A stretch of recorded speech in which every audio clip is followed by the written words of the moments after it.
We saw the president leading his executive, those who are here, and the traditional leaders in cutting the cake, of course, to celebrate the 104th birthday of the African National Congress. What has happened is that today is the actual day of the ANC's birthday, and then the president did come, and then they invited the traditional leaders. The significance of inviting the traditional leaders, you'd know that when the ANC was formed back in 1912, so this was a big event. In fact, an event that went beyond the borders of South Africa. You had people from Zambia, you had people from Swaziland, Botswana and Lesotho, and all those people sent representatives, and in some instances the kings and of those leaders, the traditional leaders, came in person to come and form this organization. So what we've been having here is that traditional leaders from this area, and of course a representative from the Controlesa, they were here to say, as the ANC turns 104, they are still behind it. And then the president then gave a speech basically saying, you know, there are many challenges that are still ahead, but the ANC has done so much given its history since 1994. Of course, you can even go back to 1912 before it became a party in government. So some of the things the president highlighted was that the role of traditional leaders, especially as the country prepares to go to local government elections, will be very crucial. You know that traditional leaders are people who are closest to ordinary people. He said they need to get involved because whatever people on the ground are saying, so traditional leaders would be the first to know, and they should be able to respond, because if the traditional leaders are able to respond, it means they are in touch with what is happening. And he spoke on a wide range of issues, though not giving much, because you know that the NEC statement, which is called the January 8th statement, will be delivered tomorrow. That's where the president delivers a statement on behalf of the national executive. The national executive is the body that takes the highest, the body that takes decisions in between conferences. So it's a celebration mood here in the Northwest, here in Rustenburg, and you can see. And then now the cake has been cut, and people seem to be in jovial mood. Alicia. All right, Mzwandile, you've just mentioned that the president will deliver that keynote address tomorrow. But what is expected to happen between now and then?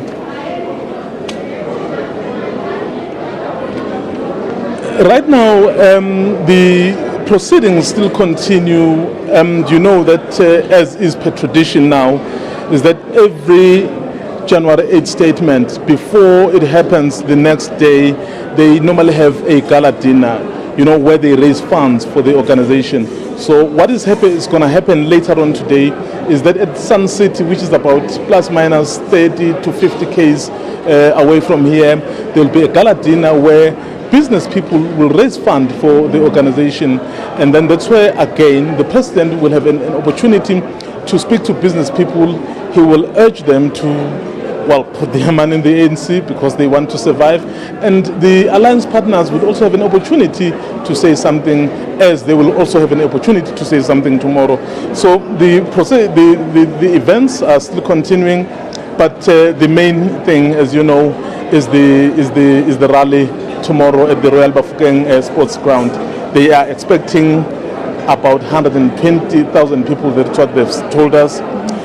Though the stadium accommodates something like 43,000 people, so they've made provision for the overflow area so that people are not crammed into the stadium, perhaps resulting in undesired consequences. So it's a program that's ongoing, and we'll see. All right, Mzwandile, very quickly before I let you go, now, are you able to tell us, what can you tell us about the door-to-door visits that, of course, the ruling party conducted while in the area in Rustenburg? Alicia, you know that January 8th statement rotates among the provinces. If I can take you back, for example, in 2015, it was in Cape Town, that's the Western Cape. 2014, Mpumalanga, Nelspruit. 2013, Durban, KZN. 2012, Mangaung, Free State. 2011, it was in Limpopo, Polokwane. 2010, Northern Cape, Kimberley. 2009, Eastern Cape, East London. So you can see. So what they do is that every year the province must have the opportunity to host this big event. In fact, what they have been telling us, because we spoke to the chairperson of this province, the host, Supra Mahumapelo, was that for them this is a big event, because they are only going to witness this event in the next 9 years. You can imagine.